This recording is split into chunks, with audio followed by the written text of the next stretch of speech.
Hey guys, welcome back to another video. My name is Chaos Duelist Orion. Today we got another video with you today, and it's Herald. Oh god. Flashbacks are real, guys. Now let's just get to the profile because I don't want you guys to go crazy about me, keep disliking me. Oh yeah, please don't hit the dislike button. It really hurts me when I see that, and I'm gonna expect a lot from this video.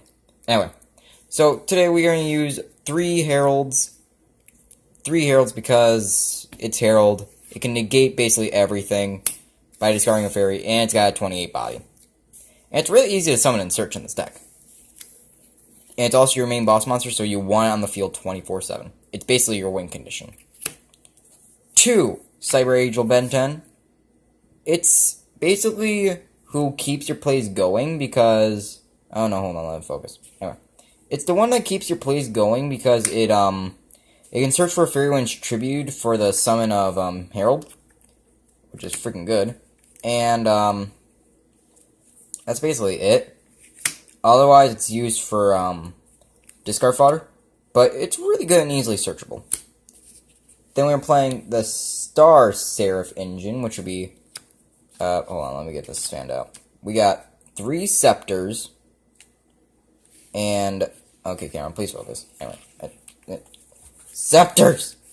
Anyway, we got 3 chairs and 3 six. Basically, this is an Xyz combo, Xyz engine, which are all fairies, which are easily searchable in this entire deck with her and the other cards, but yeah. Basically, he's the one who searches out these guys. These guys summon themselves when this guy searches them, and you draw a card, so basically when you summon this and this, you plus 2 technically because you got 2 summons and you had no cards lost from your hand.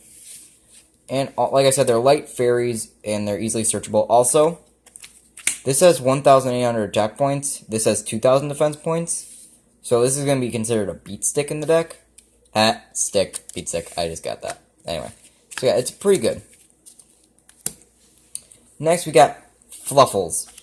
The cute teddy bear and the wings. Wait, I just realized something. Is Wings on Bear?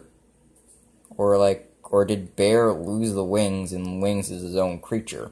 Or did or did Wings attach himself to Bear? Conspiracies! Anyway, so Bear's basically, he discards himself to search a vendor, which would discard the wings, and then you do your entire draw engine, which him basically banishes himself, draws a card, destroys the vendor, draws a card, and when you destroy the vendor, before you get that second draw, you search Bear. And Bear is searchable by Cyber Angel and a whole bunch of other crap. This deck can search everything in this deck, basically, which is freaking good. Like, Nekroz back in the day. Oh god, this deck does not compare to Nekroz back in the day. Anyway, next one, we got 2 Gale Diagram. Now, I want you to take in its effect, if you guys can read it. I don't know if you guys can read it. I really don't know if you can. Hold on. Well, you saw a short glimpse, hopefully, but its effect says, you can pay 3,000 life points to send a monster from your extract to the graveyard, thus triggering Herald of Arclight, letting you get a search. So basically, with him, you want to pay 6,000 life points, send 2, search Herald in a ritual spell or Angel in the ritual spell, or both those. Basically, the whole point is just to make sure you get Herald on the board. Next one is 2 Manju. I don't have 2 Brilliant Fusions, so I gotta replace it with him. But he's good because he's a fairy, so I could discard him for Herald. He's searchable, and also you can just pick, he can also search, which is really good. But I prefer 2 Brilliant Fusions because Brilliant Fusions keeps the deck running.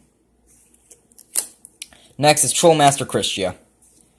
Oh, Troll Lord Christia, he good. He negates any special summoning. And also, he requires 4 fairies, exactly 4 fairies in the graveyard, but you don't really care because basically you're going to be banishing your Fluffle Wings and Bear. You're going to be returning Cyber Angel back to your hand with, what's the card? The Ritual Spell. So you're basically going to be able to pull him off really easily, and he's also searchable, so you can search him right at the right time. Just the problem is, though, sometimes it can be inconvenient if you're doing your first turn, like you summon him, you plop him, you still have like a Herald in your hand, a Star Seraph, You still have your Star Seraph combo in your hand, but you can't special summon because of him, which really sucks. You can't even link with him. You can't synchro with him. He's basically just... He's the last monster you want to summon during your turn because that just stops your opponent from special summoning. And also, when he's summoned, you can add a fairy back to your hand. And also, when he dies, he puts himself back on the deck. So basically, okay, I guess keep recycling him, which is pretty good.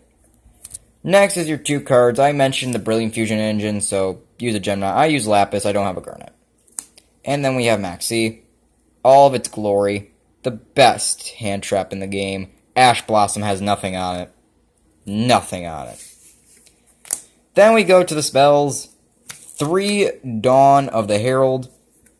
Dawn of the Herald is your ritual spell. It also has an awesome effect where you can banish it from your graveyard when your Herald of Perfection is successfully summoned. You can banish and add the monster you treated back to your hand. So when you use Cyber Angel Ben 10, yes, it's Ben 10, not Alien Force, just Ben 10 the original. But you banish it, you can add her back to your hand, which is really good because you already get a search off of her. So basically, you got 2 fairies in your hand and you got a Herald. That's already pretty good. Next is 3 pre-prep. You want your 3 pre-prep because that searches out everything. And thanks to the new ban list... Thanks to the new ban list, we now have 2 preparations. So what I do as a weird combo is I vendor the Dawn, hopefully vendoring a Wings. Then you play pre-prep, searching that and searching Ben 10, because you most likely play that afterwards, but it's still good. If you have this in your hand and you have the ritual spell, you want to purposely send the Dawn to get a search off of that, to get another ritual back to your hand, saying you basically lost nothing. Oh yeah, just to let you know, you can search Ben 10 with this, but not this, which really, really sucks. Then we go to the next 3 cards. We got, Triple Ritual Sanctuary. Basically, Triple Ritual Sanctuary is your good field spell. The whole point of the field spell is that you discard a spell, hopefully Toy Vendor or Dawn, to search a ritual monster or a ritual spell. And then you can shuffle 4 cards back into your deck, spells, to summon a fairy from your graveyard. That is good because what I like to do sometimes is if I already have Herald of Arclight in my graveyard, I just resummon it off of Ritual Sanctuary, and now it's got its crazy effects off. Also, like I said, you play 3 of these and 3 Terraforming, so... Here's your 3 Terraforming, kids. Here's your 3 Terraforming. There you go, kiddies. Then you get your next 3 cards, 3 Toy Vendors. It's basically what makes the Fluffle combo the Fluffle combo, except for Wings. But, basically, you need 3 vendors because that can actually start up a whole bunch of plays. Sending your Dawn playing Preparation of Rites. Sending Wings to do the Wings combo. That's all I got. That's all I got. But when it's sent to the graveyard, so that means you can use Ritual Sanctuary to send it, you get to search for a Fluffle monster. So what I like to do is I like to send Vendor, search for somehow to get the Fluffle Wings in your hand, search Bear, so I can actually get to that combo very quickly. Next one we got Foolish Burial and Brilliant Fusion. I use Foolish Burial for the Wings or for a monster that I want to be summoned off a Ritual Sanctuary. That's pretty good. Or in case if I want a break, like say I draw say I don't need Gale Dagra, I just send Gale Dagra. Also, Brilliant Fusion, you need to play 3 of these instead of the extra 2 Manjus, but play 3 because that summons your Seraphonite and you want your extra normal summons per turn. You want them sometimes. Also, it does help out with the deck. Anyway, let's get to your extra deck because hopefully you guys are done with that Herald crap. So we are playing 1 Seraphonite because, of course. Also, fun fact, guys. I don't think you guys really knew its typing. It's a fairy. I never knew it's a fairy till now, actually. When I was playing the deck, I never knew it was a fairy until I actually looked through my graveyard for Christia. I was like, wait, this thing's a fairy? That's awesome. But yeah, it's your extra normal summon, so it's actually pretty good. Then you play 2 Herald of Arclight. This is your Gale Dagra target because its effect states when this card is sent to the graveyard, basically the same wording as Burning Abyss monsters, so even if it's detached as a material, it still gets the effect off. You can search for a ritual monster or a ritual spell, which is really dang good. Because you want to search your... Basically, like I said, you want to get to perfection like that. Like, if you don't get perfection first turn, you had a very bad hand. Anyway. And also its other effects are really nuts. It can tribute itself to negate an effect. And keep in mind, it still gets its effects off when it's sent to the graveyard to basically search. Also, any cards sent from the hand or the deck to the graveyard are banished. So, that kills Foolish Burial. That kills a whole bunch of discarding effects. This actually kills Dark Worlds very quickly, but they'll never come back in the meta. I'm actually playing Dark Worlds. They're a lot of fun, to be honest, but I know they'll never come back in the meta. It's just my fun deck. But anyway, then we got Mrs. Radiant and Decode. Mrs. Radiant uses Seraphonite Gale Dagra to summon itself, which is pretty good. And you also got Decode Talker, which he's another beat stick. But also, fun fact, you can use Bear and Max C for it. And yeah, it's pretty good. Anyway, hold on a second. Okay, guys, sorry that there was a little interruption with that. Anyway, let's get into the next one. We got number 104 Masquerade.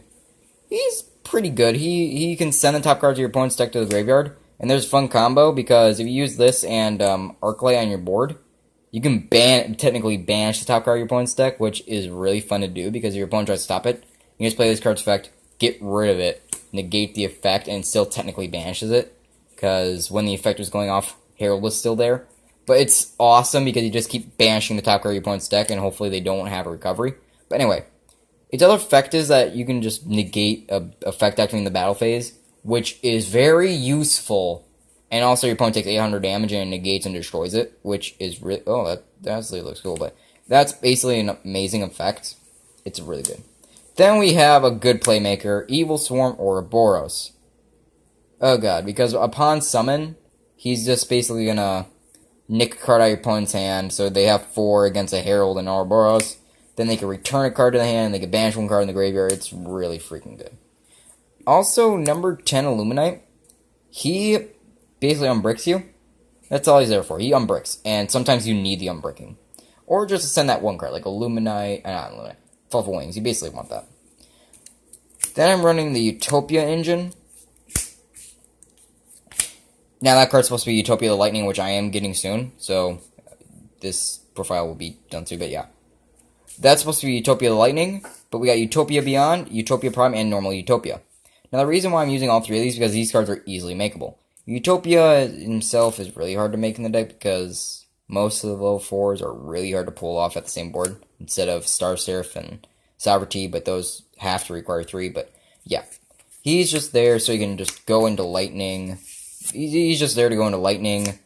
Prime is the easiest one to make, and then you go into Lightning. All these guys are used for Lightning, to be honest. Then you go into him if you want to be really cocky and use 2 Heralds, which I have had 3 Heralds on the board before, so.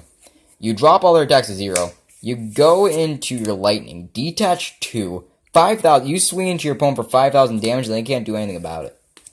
That's what's so good about the Utopia engine sometimes in this deck, because you can pull off a Utopia like that. Like, it's so easy. It's not recommended unless you already have, like, a decently established board. If you just want to go in for the kill, I go for Beyond one, then just go into him, and then swing for game.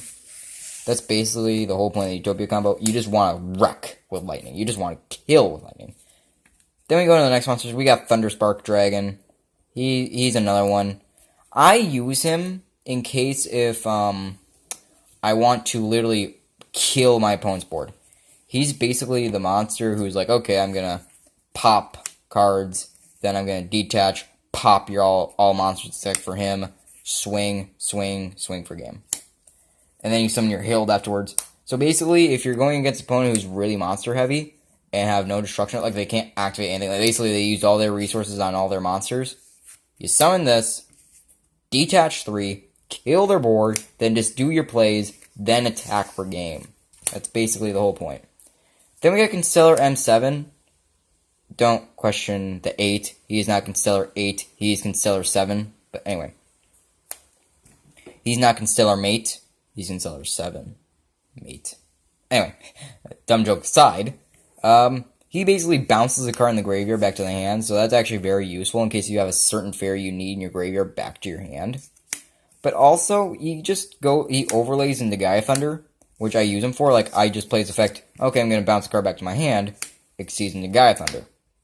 But even though he has more attack points, the problem is, though, is that he doesn't pierce like Gaia Thunder does. Gaia Thunder pierces, which is why I mainly use him, but still good. I still like the deck. Now, guys, that is the Herald deck. Now, please post if you want to see more videos like this. It's kind of hard for me to do it sometimes because, it's sometimes hard for me to do this because I gotta find decks to build, get all the stuff, because I already did like 3 decks I have already built. I do have another one coming soon, so I hope you guys do enjoy. It's gonna be my Cosmo True Kings, True Draco. So I hope you guys do enjoy this video, and remember, don't dislike because of Herald. Please don't dislike for Herald. Herald did nothing, hopefully, to you. And if it did, please comment what it did to you, if you want to say. And I'll be honest, I'll share my I will share what Herald did to me. So, yeah. I'll see you guys later. Bye-bye. Don't hate Herald.